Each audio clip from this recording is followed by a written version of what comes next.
it's not just about the crypto and digital asset market. It's what you can actually do with those assets. And the things that a lot of people really look forward to is, of course, housing. So I need to bring in somebody who could help me out.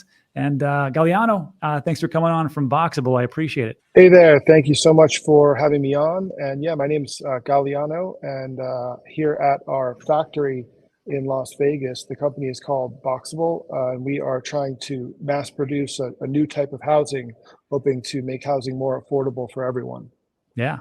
So listen, I stumbled across your website. I think it was the first thing was it was an Elon Musk type of information, and that came out. Then I had a friend who was doing tiny homes, and of course my wife are into real estate, so it was kind of interesting. I didn't know your history into Bitcoin and crypto and the payments that you actually are taking. So I want to break this down real simple for everybody who does not know you. So first things first, just tell us a little about your Bitcoin history, because you've been in this longer than I have. And also, why did you guys create Boxabl? What's the availability? And then talk about crypto payments. And then everybody's favorite subject, we'll talk about government and the different hurdles you have to go through as they don't even follow their own rules. And lastly, we'll talk about next steps and what this all is. So first things first, Bitcoin. How'd you get into it? What's your history? Because I think it's kind of interesting of where people have come from. Yeah, big fan of Bitcoin, have been in it for about 10 years now. I got started back in 2013, kind of stumbled across it, started researching it, got more and more interested, was very sold on the idea, and then ended up starting a Bitcoin exchange business, which grew very quickly. This was like the Wild West, early days, complete, like every crazy dramatic thing you could imagine was happening. And, ran that business for a few years, actually took all the profits I made from the business and bought Bitcoin with them. So I was all in back in the day, basically had, credit card debt, no USD, just only Bitcoin. That's crazy. So then you did ATMs. You also did you do mining? Because I know, like you said that before I think it was your brother that got into it first. Then you kind of said, hey, we should probably look into this. Yeah, my little brother actually bought a Bitcoin miner, and he showed it to me. And that was how I kind of learned about and got interested. And then I actually went ahead, I built my own miners as well.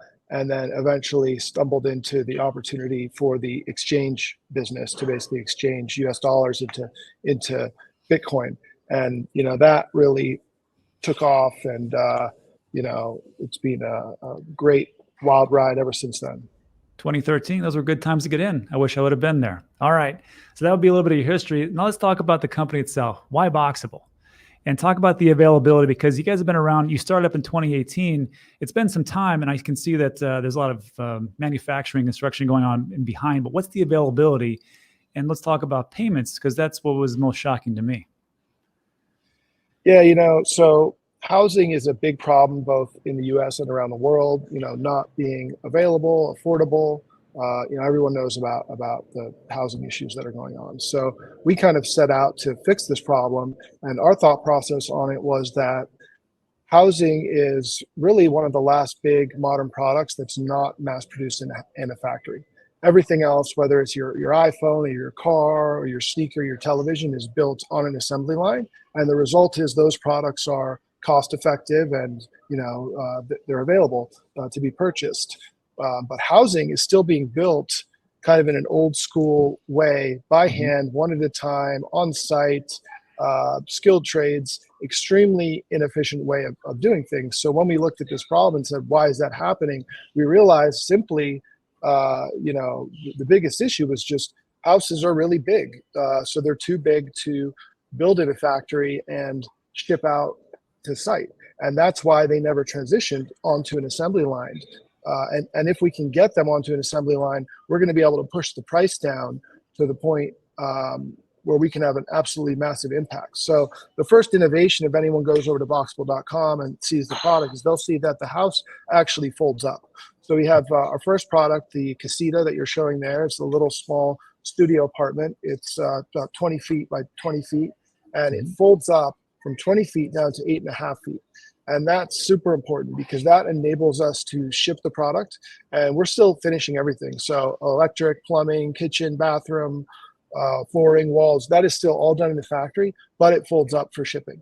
And because we can now ship cost effectively, that's going to allow us to scale up manufacturing so that, you know, you can see our factory here behind us. And that in the future, we could scale up manufacturing to the point where you have something that looks like an automobile plant, because car factories are really the best example of modern mass production, huge assembly lines, robotics, automation, all that great stuff.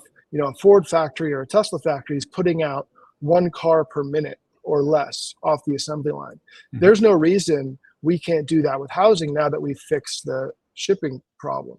So that's what we're trying to do here. It's really a really big deal with a really big upside, and you know, for us to bring the cost of housing down through mass production. Yeah, so I mean, and that's definitely right now. It's perfect timing because it's not like that the price of housing is dropping rapidly. It's only increasing. So I can see exactly where this could actually fit in. Talk to us real quick about, because I saw this on, actually, it was your Twitter account, and I took a look and I saw that there was a Dogecoin icon there, and I said, hey, that's interesting. I reached out and I just put a tweet, go, hey, you guys accepting Dogecoin as a joke? And you said, yeah. You said, yeah.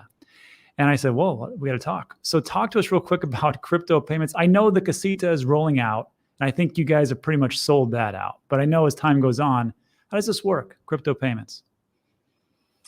Yeah, you know, of course, huge fan of crypto, and absolutely would accept payment in most cryptos. We are actually doing kind of a revamp of our website once we launch the kind of retail-facing sales funnel where people can actually go in and complete a purchase.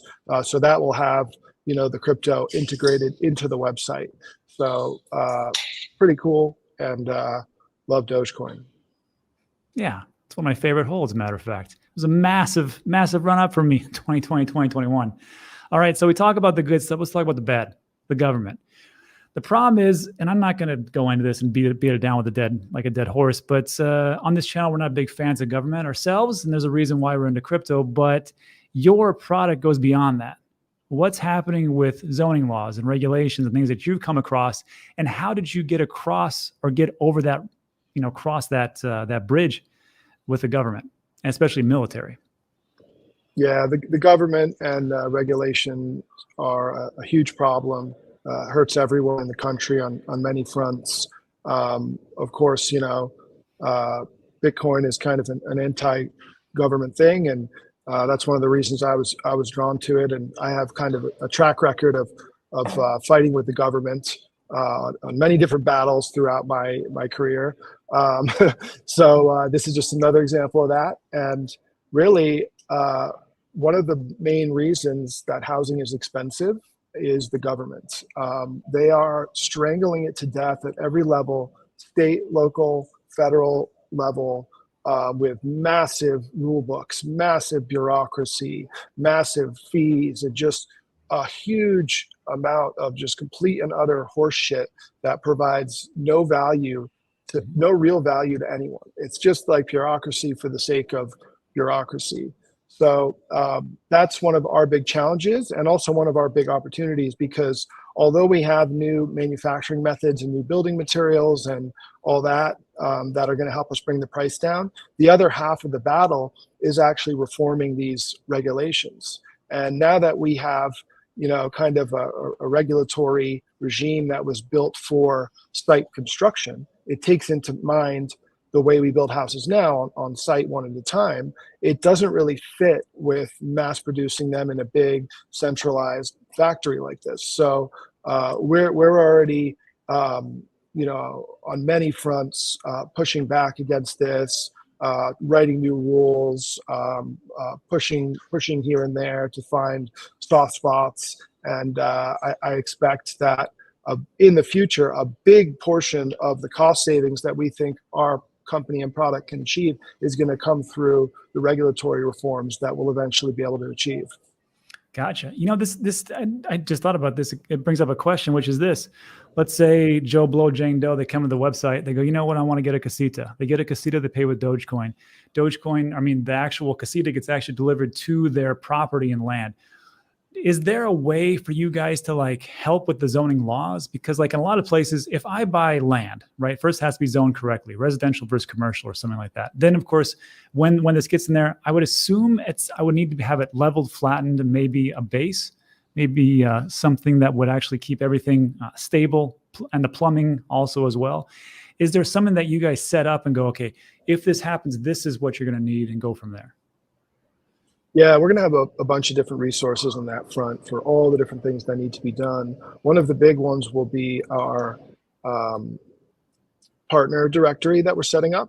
So basically a list of companies that want to work with us. So in most cases, you're going to need a general contractor who's going to handle the utilities, trenching, the foundation, probably the permits, all that kind of stuff. So we're about to launch a little directory on our site where our customers can go and talk to contractors in their area and maybe get a bid on the job that they want to do. And then they'll be able to connect the dots between us, the manufacturer of this, and then the final turnkey move-in ready product that they're going to end up with. Ladies and gentlemen, that is called cost savings, and that's called job creation. Excellent. Galliano, this will lead me to our last part, the next steps. What is everything moving forward? You just talked about putting everything as far as resources. Where do you guys see yourself? Because the casita is a very great idea, but I've seen on your website a couple like 2-story homes and then these little different modules that can stick together. Anything going on with like larger entities of which you guys want to build?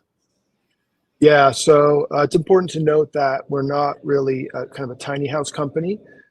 There's a grand vision here, which is for a system of room modules that stack and connect and are customized to build most building types, like a single family or an apartment building, all different types of buildings with our system. What we have now is the smallest room module in that system that we're starting with just to kind of get our foot in the door. And we've been lucky enough to get huge amount of interest in that. So soon we'll be launching configurations where you stick a few boxes together to get maybe a 2-bedroom house, and then we'll keep growing it for there.